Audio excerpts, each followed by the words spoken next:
Forecast first, sponsored by Matex Heating, Cooling, and Plumbing. All right, so it's another warm day across central Illinois, and we've got more of that in store for tomorrow before the big, powerful cold front comes through. In the meantime, though, we have noticed some more clouds coming in off to the west, where we have more cloud cover in Springfield, where it's 70 degrees, 71 in Decatur, 69 in Bloomington, 74 in Champaign, 76 in Paris, and we have our Flooring America weather camera up, part of a roofing dog eye, and that you can see that there are more clouds there in Springfield, with winds right now generally coming in out of the southeast at around 5 to 10 miles an hour. So overnight tonight, it'll be more cloudy, and it'll also be warmer as well, with lows dropping down into the middle 50s. We'll be talking about big-time temperature changes in the next few days. WCIA 3 News starts right now. Now on WCIA News. A highway was shut down for nearly 6 hours today. How police say one car hit 3 others in a matter of seconds. And police say a Champaign student brought a loaded gun to school. What charges he's facing. Your local news leader.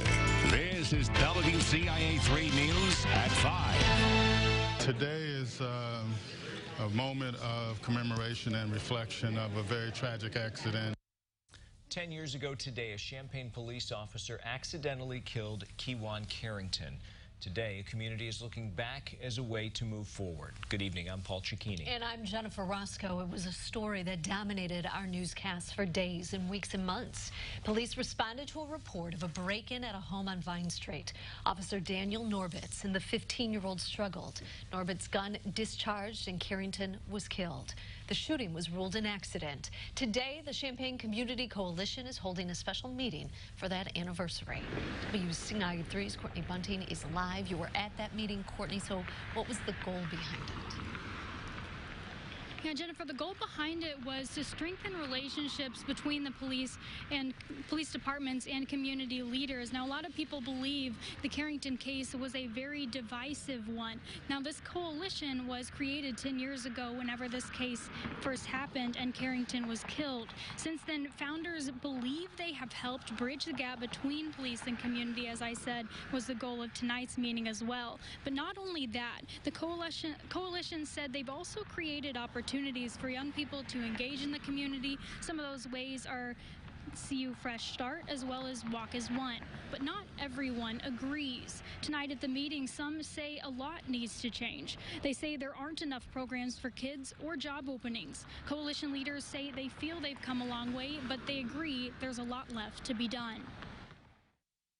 This offers us a chance to think about the past, that tragic event, how it was emotional and a tragic period in time in our community, but where we've come to now is something that we should feel real pleased with and proud of as a community.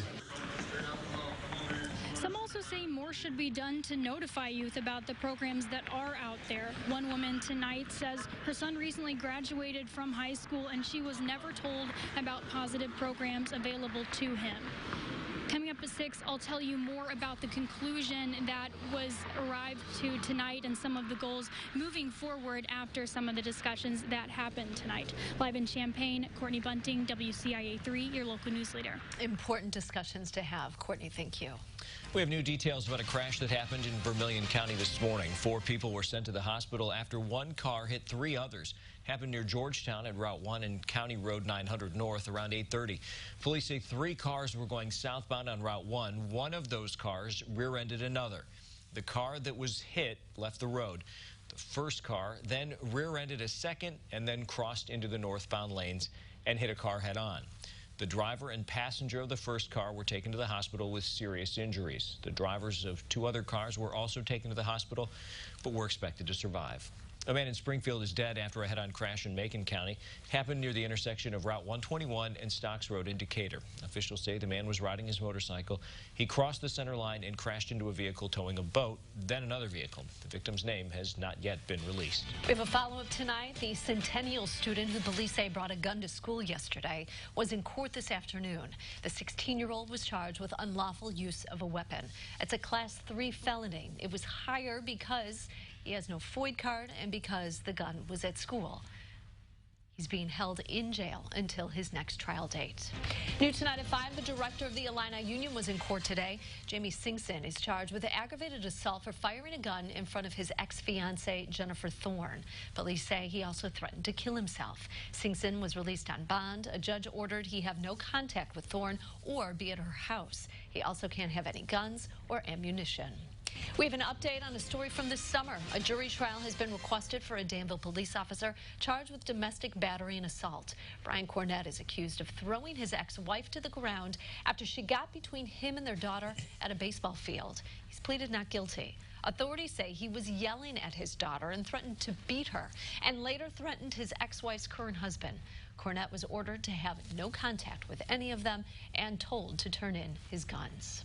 Some judges in Macon County say they are trying to fill a need in their courthouse. Their courtrooms are in need of interpreters. People who work there say the void has caused problems. WCIA 3's Jamie Mays is here. Jamie, has this always been a job that's been hard to fill?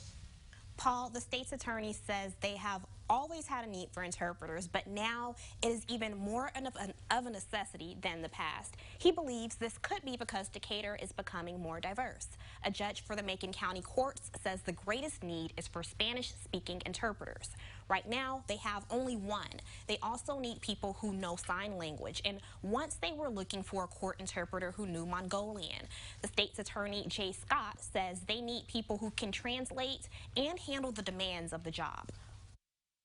We have to be able, number one, to protect the rights of the defendant, also victims who might not speak English, and we can't let we have to make sure we have them there so that everybody gets their fair day in court. When courts can't find an interpreter, it can also impact scheduling. Scott says they have had to delay cases because they just couldn't find someone to do the job. Back to you.